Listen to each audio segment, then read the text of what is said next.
भारतीय जनता पार्टीची हीच भूमिका आहे की माननीय अजितदादा पवार यांचं दुःखद निधन झालंय, अपघाती निधन झालंय।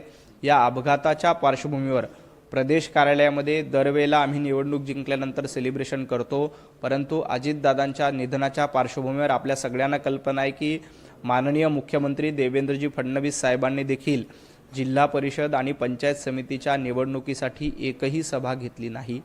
संपूर्ण प्रचार दौरा स्थगित केला होता, कारण अजितदादांच्या निधनामुळे महाराष्ट्राचं मोठं नुकसान झालं हे आपल्याला सगळ्यांना माहिती आहे।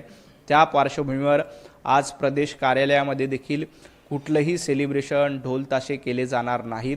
स्थानिक पातळीवरच्या कार्यकर्त्यांना देखील आपल्या माध्यमातून नम्र विनंती आहे की आपण आपल्या विजयाचा आनंद फार ढोल ताशे न वाजवता संयतपणे करावे अशी आपल्या माध्यमातून सगळ्यांना विनंती आहे।